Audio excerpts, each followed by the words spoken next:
बदायूं के कायर कसाई मामले में एक बड़ा अपडेट इस वक्त मिल रहा है। आरोपी साजिद की पत्नी से रिपब्लिक भारत ने बात की और पत्नी का ये कहना है कि उसे नहीं पता कि साजिद ने ऐसा क्यों किया, उसे कोई मानसिक बीमारी नहीं थी। इस वक्त ये बड़ी खबर आपको बता रहे हैं। आरोपी की पत्नी ने, साजिद की पत्नी ने ये कहा है कि उसे कोई मानसिक बीमारी नहीं थी और साजिद ने ऐसा क्यों किया किसी को पता नहीं है। जिस तरह का यह हत्याकांड सामने आया है, 2 बच्चों का मर्डर अचानक कर दिया जाता है, उसको लेकर ये बड़ी बात कही गई है। उसकी पत्नी से जब बातचीत की गई तो उसने कहा कि कोई मानसिक बीमारी नहीं।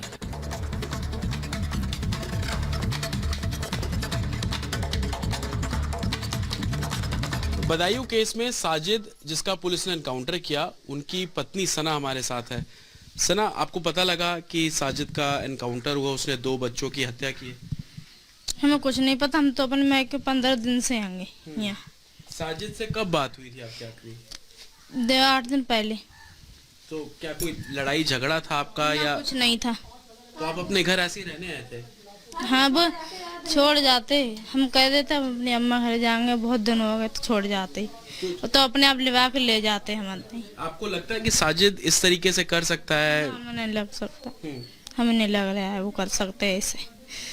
साजिद, कैसा व्यवहार रहता था साजिद का आपके साथ? मतलब किस तरीके से व्यवहार रखते थे वो? कैसे न रखते, सही रखते वो। हाँ। कब हुई थी आपकी शादी साजिद से?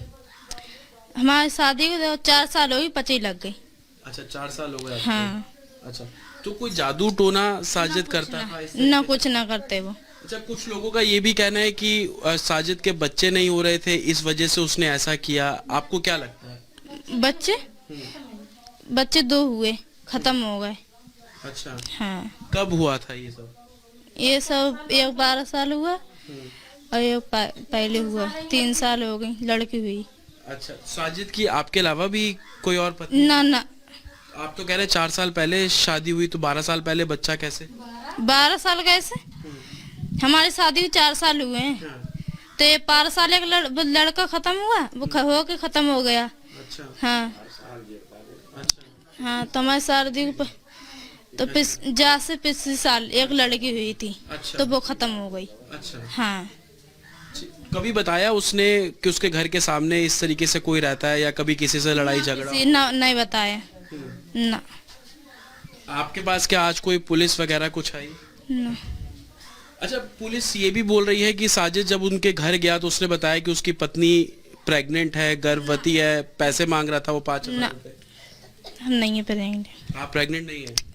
पुलिस की तरफ से कोई नहीं है अभी आपके पास? आपको क्या लगता है कि साजिद ऐसा कर सकता है? अगर किया तो क्यों किया? उसके जहन में क्या चल रहा था? हमें तो लग रहा है वो कर सकते हैं ऐसा। तो साजिद की पत्नी को आपने सुना, लेकिन अब आम लोग इस मामले को लेकर क्या कुछ कह रहे हैं वो भी आपको सुनाते हैं, जिस तरीके की बड़ी कार्रवाई यूपी पुलिस के द्वारा की गई है। आपसे मैं जानना चाहता हूं कि पुलिस ने एनकाउंटर किया, क्या लगता है कि योगी राज में तुरंत इंसाफ मिल जाता है? लोग, आम जनता क्या सोच रही है? ये योगी राज की बहुत अच्छी पहल है जो एनकाउंटर किया गया है, इसको सजा दी जाए, जो रह गया है उसको भी सजा दी जाए। तुरंत इंसान मिलते हैं राज में, लेकिन ये कि इनके और जो रह गए हैं इनके घर भर तहस कर दिए जाए और इनके लिए यहाँ पे जो है उखाड़ दिया जाए। मिलता तो है, वैसे बुलडोजर इसके घर पे पहुँचे जाके तो ज़्यादा अच्छी बात हम लोग समझते हैं। बुलडोजर से इसका घर गिराया जाए तभी अच्छा हिस्सा मिलेगा हम लोगों को। हाँ, बहुत अच्छी बात है, एनकाउंटर हो जाए और दूसरे जा भी एनकाउंटर जल्द से जल्द होना चाहिए। जी, इंसाफ तो मिल रहा है, लेकिन बताया जाता है हम तो रिलेशन में हैं, उसको बंद कर लिया था, इसलिए पुलिस ने एनकाउंटर कर दिया उसका। ये हमारी समझ से सही बात है। इतना जल्दी एक्शन लेना एक पुलिस के लिए, हथेली पे तो कोई बदमाश रखा नहीं होता है और इतनी जल्दी से एक्शन लेना बहुत बड़ी बात है। बिल्कुल अच्छा काम किया। ये माननीय योगी आदित्यनाथ जी की इच्छा शक्ति है जो ये कार्य हुआ, वरना पिछली सरकारों में इन्हें पकड़ा जाता, जेल में डाला जाता, तमाम तरह की वकीलों के दाव पेच करके छुट जाते। ये इससे अच्छा फैसला नहीं होता। हम माननीय योगी आदित्यनाथ जी के इस फैसले का स्वागत करते हैं। और इस बीच बड़ी खबर आ रही है, उसका रुख करते हैं। जी, अखिलेश यादव ने बीजेपी पर हमला बोला है। बदायूं घटना को लेकर उन्होंने कहा है कि ये प्रशासन की नाकामी है। उन्होंने ये भी कहा कि जीरो टॉलरेंस की जो नीति है वो जीरो हो चली उत्तर प्रदेश में। उन्होंने कहा कि घटना प्रशासन की नाकामी की वजह से हुई और अब सरकार नाकामी छिपाने की कोशिश कर रही है। यह बात उत्तर प्रदेश के पूर्व मुख्यमंत्री अखिलेश यादव ने कही है कि जो प्रशासन है अब अपनी नाकामी छिपा रहा है, प्रशासन की वजह से यह घटना घटी है।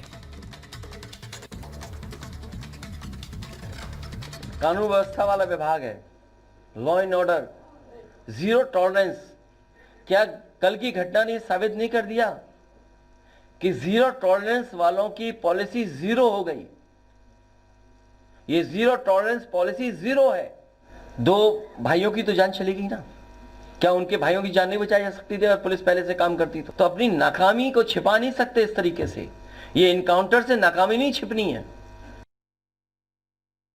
घटना है और इस सरकार का लाइन ऑर्डर पूरी तरह से फेल है।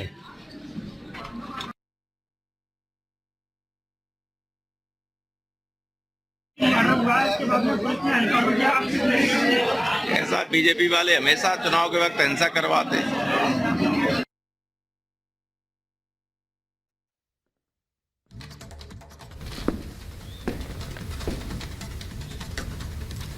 तो तस्वीरें आप देख रहे हैं जहां बदायूं मामले में लगातार एक्शन हो रहा है, वहीं दूसरे आरोपी की तलाश भी तेज है। परिवार आहत है जिस तरह की घटना हुई है उससे, और कोई विश्वास नहीं कर पा रहा है कि मामूली सी बात के लिए 5,000 रुपए के लिए महज 2 बच्चों का कत्ल कर दिया जाता है जिनकी उम्र 14 और 6 साल थी।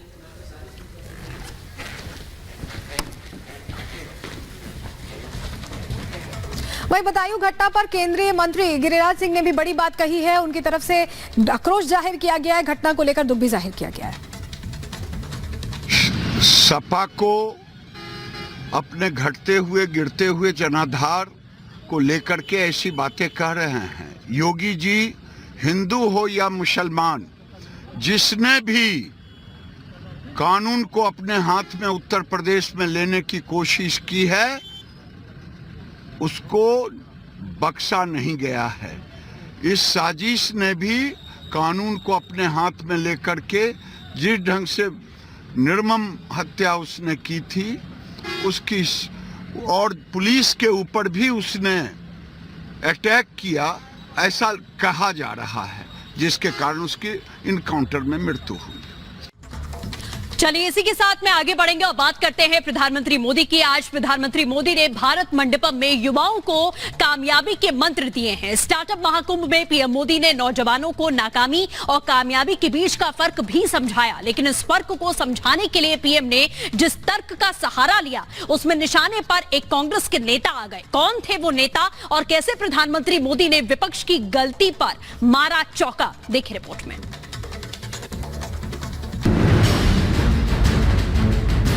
विकसित भारत की सोच और सियासत का क्लियर अप्रोच, स्टार्टअप का संदेश और विपक्ष को पीएम का उपदेश। जी हां, दक्षिण भारत के 4 दिवसीय तूफानी दौरे से लौटने के बाद आज दिल्ली के भारत मंडपम में प्रधानमंत्री मोदी का कुछ ऐसा ही अंदाज देखने को मिला। पीएम स्टार्टअप महाकुंभ में युवाओं के बीच पहुंचे और उन्होंने युवाओं को सक्सेस मंत्र भी दिया, उनका जोश भी बढ़ाया और बातों ही बातों में वो विपक्ष को उपदेश देना भी नहीं भूले। पीएम ने कांग्रेस पर चुटीले अंदाज में ऐसा तंज कसा कि वहां का माहौल ही बदल गया।